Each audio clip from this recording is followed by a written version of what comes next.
A tragic stampede at the Mahakumbh festival in Prayagraj early Wednesday left at least 15 people dead and many more injured as tens of thousands of devotees rushed to bathe at the sacred Triveni Sangam.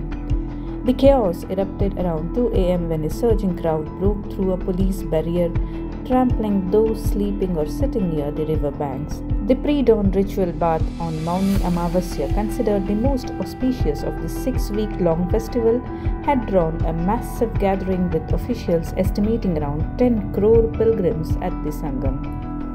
While this report was being compiled, these were the latest available updates and the situation continues to evolve. Prime Minister Narendra Modi reviewed the situation in a call with Uttar Pradesh Chief Minister Yogi Adityanath, directing immediate relief efforts. Sirens of ambulances and police vehicles blared through the night as the injured were rushed to the central hospital set up in the Mela area.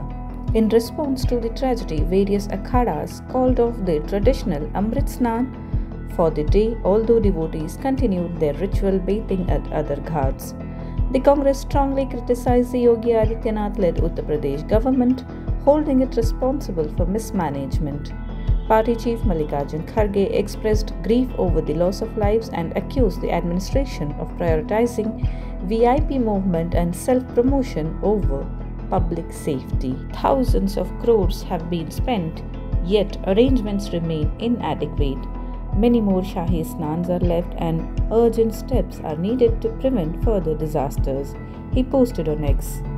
Congress spokesperson Pawan Kheda demanded the development of additional security forces and a new administrator to oversee the event. Officer on special duty for the Mela, Akanksha Rana, acknowledged the incident, stating that a barrier collapse had led to injuries, but the exact number was still being assessed. The rare celestial event, Triveni Yoga, occurring after 144 years, had heightened the spiritual significance of the day, drawing an unprecedented number of pilgrims. Among those injured were 4 pilgrims from Karnataka's Belgavi district, including BJP workers Sarojini Dharihalli from Vadagavi and Kanchan Koparde, along with 2 young women, Megha and Jyoti. The group had travelled to Prayagraj 3 days ago and were caught in the stampede. Local doctors treated them and all 4 are reported to be in stable condition. Over 500 pilgrims from Belgavi had made the journey to participate in the Mahakumbh. As the Mahakumbh continues, further updates on the tragedy, the condition of the injured and additional measures by authorities are expected.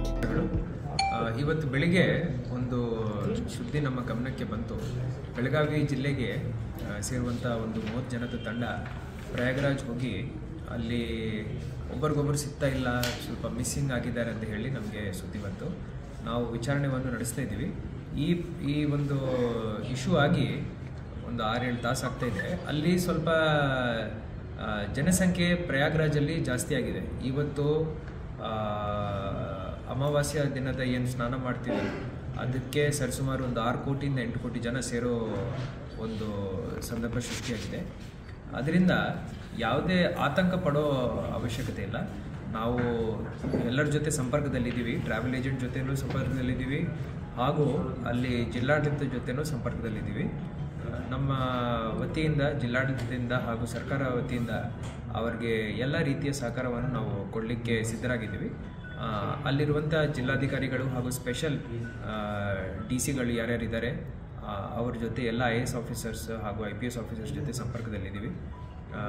Usually ನಾವು 24 hours ತನಕ weight ಮಾಡ್ತೀವಿ ಯಾವುದೇ legal procedure start ಮಾಡೋ ಮುಂಚೆ.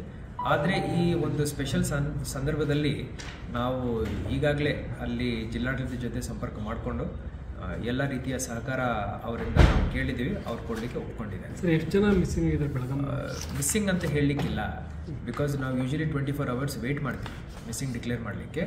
ಅಲ್ಲಿ ಹೆಂಗಿದೆ ಅಂದರೆ ಈಗ 6 ಕೋಟಿ 8 ಕೋಟಿ ಜನ ಒಂದೇ ಊರಲ್ಲಿ, ಒಂದೇ ಸಿಟಿನಲ್ಲಿ ಅಲ್ಲಿ ಸಮಾವೇಶ ಆಗ್ತಾ ಇರೋ ಸ್ಥಳದಲ್ಲಿ ಸೇರಿಕೊಂಡಿದ್ದಾರೆ. ಅದರಿಂದ ಭಾಳ ರಶ್ ಇದೆ. ಸೊ ಯಾರು ಮಹಿಳೆ ನಮಗೆ ಕಾಂಟ್ಯಾಕ್ಟ್ ಮಾಡಿದ್ದಾರೆ ಅವರು ಸ್ವಲ್ಪ ಆತಂಕದಲ್ಲಿ ಇದ್ದರು. ನಾವು ಹೇಳಿದ್ವಿ ಏನು ಇಶ್ಯೂ ಇಲ್ಲ, ಅಲ್ಲಿ ಲೋಕಲ್ ಪೊಲೀಸ್ ಹೆಲ್ಪ್ ತಗೊಂಡು ನಾವು ಅವ್ರನ್ನು ಯಾರು ಅವ್ರಿಗೆ ಸಿಗ್ತಾ ಇಲ್ಲ ಅವ್ರನ್ನ ಜೋಡಿಸ್ಲಿಕ್ಕೆ ನಾವು ಪ್ರಯತ್ನ ಮಾಡ್ತೀವಿ. ಸರಿ, ಅಂದರೆ ಕಾಲು ತುಳಿತದಲ್ಲಿ ಬೆಳಗಾವಿದವ್ರಿಗೂ ಗಾಯ ಆಗಿದ್ದಾವೆ ಅಂತ ಅದ್ರ ಬಗ್ಗೆ ಏನೋ ಮಾಹಿತಿ? ಸೊ ಅದರದ್ದೇನು ಮಾಹಿತಿ ಇಲ್ಲ ನನ್ನ ಹತ್ರ. ಆದರೆ ಯಾರಿಗೆ ಅಲ್ಲಿ ತೊಂದರೆ ಆಗ್ತಾ ಇದೆ ಅಂದರೆ ಅವರು ಜಿಲ್ಲಾಧಿಕಾರಿಗಳ ಕಚೇರಿಗೆ ಫೋನ್ ಮಾಡಿ ನಮಗೆ ಸಂಪರ್ಕ ಮಾಡ್ಬೋದು. ನಮ್ಮ ಸೈಡಿಂದ ಹಾಗೂ ಸರ್ಕಾರ ವತಿಯಿಂದ ಪ್ರಯಾಗ್ರಾಜಲ್ಲಿ ನಮ್ಮ ಕನ್ನಡಿಗರಿಗೆ ಯಾವುದೇ ರೀತಿಯ ಸಹಕಾರ ಬೇಕಂದರೆ ನಾವು ಕೊಡಲಿಕ್ಕೆ ಸಿದ್ಧರಾಗಿದ್ದೀವಿ. ಅಲ್ಲಿರುವಂಥ ಡಿ.ಸಿ.ಗಳ ಜೊತೆ IAS ಆಫೀಸರ್ ಜೊತೆ ನಾವು ಸಂಪರ್ಕದಲ್ಲಿ ಇದ್ದೀವಿ. ಸೊ ಲೋಕಲ್ ಸಪೋರ್ಟ್ ಮಾಡಲಿಕ್ಕೂ ನಮಗೆ ಸಾಧ್ಯವಾಗುತ್ತೆ. ಇಲ್ಲಿ ಸಹಾಯವಾಣಿ ಏನು ಸ್ಟಾರ್ಟ್ ಮಾಡ್ತೀರಿ ಸರ್? ಈಗ ನಮ್ಮ DC ಕಚೇರಿಗೆ ಏನು ನಂಬರ್ ಇದೆ, ಆನ್ಲೈನ್ ನಮ್ಮ ವೆಬ್ಸೈಟಲ್ಲಿ ಇರೋ ನಂಬರ್ಗೆ ಅವ್ರು ಫೋನ್ ಮಾಡಿದ್ದಾರೆ ಅಂದರೆ ನಾವು ಆ ಕರೆಗಳನ್ನು ರಿಸೀವ್ ಮಾಡ್ಕೊಳ್ತೀವಿ. ಸರ್, ಜಿಲ್ಲೆಯಿಂದ ಎಷ್ಟು ಜನ ಆಗಿರ್ತಾರೆ? ಅದರದ್ದು ಮಾಹಿತಿ ಇಲ್ಲ. ಬಿಕಾಸ್ ಜನರು ಪ್ರೈವೇಟ್ ವೆಹಿಕಲ್ಸ್ ಹಾಕ್ಕೊಂಡು ಹೋಗ್ತಾ ಇದ್ದಾರೆ. ಅದೇ ರೀತಿ ರೈಲ್ವೆ ಮುಖಾಂತರ, ಫ್ಲೈಟ್ಸ್ ಮುಖಾಂತರನೂ ಹೋಗ್ತಾ ಇದ್ದಾರೆ. ಸೊ ಅಟ್ಲೀಸ್ಟ್ ರೈಲ್ವೆ ಫ್ಲೈಟ್ಸ್ ಮುಖಾಂತರ ನಾವು ಸ್ವಲ್ಪ ಅದನ್ನು ಟ್ರ್ಯಾಕ್ ಮಾಡಲಿಕ್ಕೆ ಸಾಧ್ಯವಿದೆ. ಆದರೆ ಈ ಪ್ರೈವೇಟ್ ಆಪರೇಟರ್ಸ್ ಇಲ್ಲಿ ಅವರು ಇರ್ತಾರೆ, ಬೇರೆ ಬೇರೆಯಿಂದ ಟೆಂಪೋಸ್ನ ಬುಕ್ ಮಾಡ್ಕೊಂಡು ಹೋಗ್ತಾ ಇದ್ದಾರೆ. ಸೊ ಅದರದ್ದು ನಮಗೆ ಮಾಹಿತಿ ಇಲ್ಲ.